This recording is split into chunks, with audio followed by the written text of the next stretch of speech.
अब बात करते हैं सैलरी के बारे में। देखो जो सैलरी है ना, ये प्राइवेट सेक्टर में 20,000 रुपये से स्टार्ट हो जाती है, 15 से स्टार्ट हो जाती है, कहीं पर 10,000 रुपये भी मंथली मिल सकते हैं। लेकिन अब अधिकतर चांस है 15,000 20,000 रुपये से प्राइवेट सेक्टर में आपको जॉब मिल जाए स्टार्टिंग में। एक्सपीरियंस के साथ सैलरी बढ़ती है।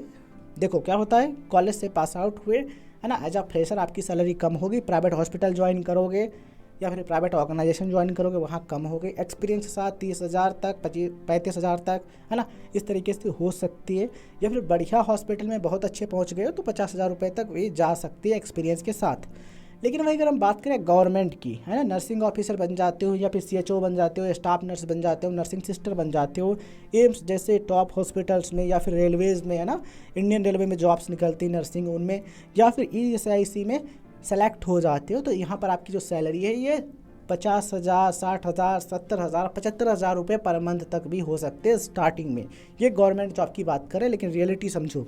देखो प्राइवेट सेक्टर में आप पास होने के बाद ज्वाइन कर सकते हो एज अ फ्रेशर, लेकिन गवर्नमेंट में क्या होता है भैया, कंपटीशन एग्ज़ाम निकलना पड़ता है, टाइम लग जाता है। ज़रूरी नहीं कि तुरंत पास हुए आप सेलेक्ट हुई हो जाओगे, उसमें तैयारी में 1 साल लग सकता है, 2 साल लग सकता है, 3 साल लग सकते हैं, 4 साल 5 साल भी लग सकते हैं तैयारी में गवर्नमेंट जॉब लेने में, है ना, क्योंकि उसमें वैकेंसी हो सकता है टाइम पड़ना है, वैकेंसी बाद में आई, आपने तैयारी की उसमें नहीं हुआ, फिर नई वैकेंसी आई तैयारी की तब आपका हुआ। तो सबसे बढ़िया देखो ये रहता है सिस्टम कि पास आउट हुए, प्राइवेट में हॉस्पिटल में आप काम कर रहे हो, उसका एक्सपीरियंस सर्टिफिकेट मिल जाए वो अपने पास रखो, साथ में तैयारी करती रहो गवर्नमेंट एग्ज़ाम की। जब हो जाता है तो उसमें चले जाओ गवर्नमेंट में, वैसे प्राइवेट सेक्टर में काम करते रहो, खाली रहने से तो बेहतर है ना। तो ये चीज़ है, वैसे आप पर डिपेंड करेगा जैसा कि आप कर सकते हो। अब देखो यहाँ पर एक चीज़ ज़रूरी होती है, जैसे ही आप पास आउट होते हो तब आपको क्या करना होता है, रजिस्ट्रेशन कराना होता है इंडियन नर्सिंग काउंसिल में और स्टेट नर्सिंग काउंसिल में। देखो इंडियन नर्सिंग काउंसिल में तो ज़रूरी है ना कि अगर आपको इंडिया लेवल की वैकेंसी में अप्लाई करना है तो INC का जो अप्रूवल है, जो रजिस्ट्रेशन है ना, वो आपका होना चाहिए।